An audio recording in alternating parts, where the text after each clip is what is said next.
করাতকল নিয়ে বলছে যে বন থেকে 5 কিলোমিটারের বাইরে করাতকল হইতে হবে।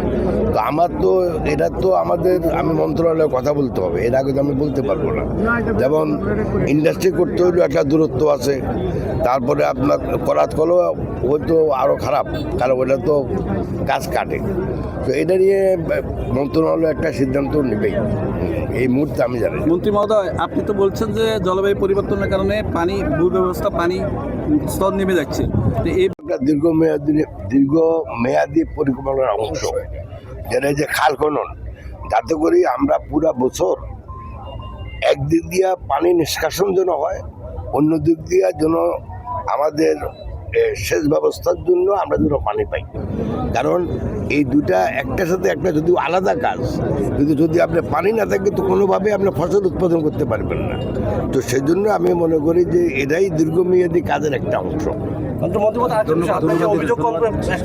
কি বলছি, আমাদের যতগুলো খাল আছে এবং নদীও, যে কয়েকটা নদী আছে, ইমিডিয়েটলি আমি আমাদের প্রশাসনিক কর্মকর্তাদের অনুরোধ করছি তারা যেন এই খাল এবং নদীগুলোর সীমানা নির্ধারণ করে দেন।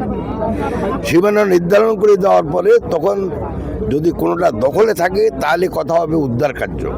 কিন্তু আমি মনে করি উদ্ধার কার্যক্রম পরিচালনা লাগবে না, আমরা নিজেরাই আমাদের যে নেতৃবৃন্দ আছে, মুরব্বীবৃন্দ আছে ওই এলাকার, তাদের সাথে আমরা বসে আমরা সীমানা পর্যন্ত আমরা মুক্ত করে দেব।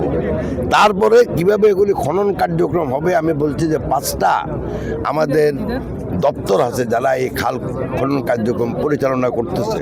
এর ভিতরে একটা আছে আমাদের বিএডিসি, যেটা, তারপরে একটা আছে আমাদের এলজিডি, তারপরে একটা আছে দুর্যোগ ব্যবস্থাপনা অধিদপ্তর আন্ডারে। এরকম 5টা অধিদপ্তর এই খাল খনন কার্যক্রম পরিচালনা করবে। আমরা জানি অনেক খাল দখলে আছে, আমরা এই খালগুলোকে জীবিত করার জন্য আমরা অলরেডি প্রশাসনকে বলছি যেন সীমানা নির্ধারণ করে দেয়। সীমানা নির্ধারণ করার পরে কোনো সমস্যা হবে না, আমরা নিজেরাই যারা দখল করে আছে ওদের সাথে কথা বলে সেটাকে আমরা পরিষ্কার করে নেব। আমার মনে হয় এটা কথাটা সত্যি, কারণ এখানে হলো জমি জমা নিয়ে বিরোধ অথবা ভাইয়ে ভাইয়ে বিরোধ অনেকগুলো আছে। এগুলি আমার মনে হয় না অন্য কেউ কারোর সাথে নেগোসিয়েট করতে পারবে। আর বাকিগুলো যেগুলি পুলিশের অবস্থা কাজ করুন, সেটা তো আমরা পুলিশকে জানাই দিচ্ছি। তো এটা ঠিকঠাক, ঠিক আছে, কোনো সুযোগ নাই।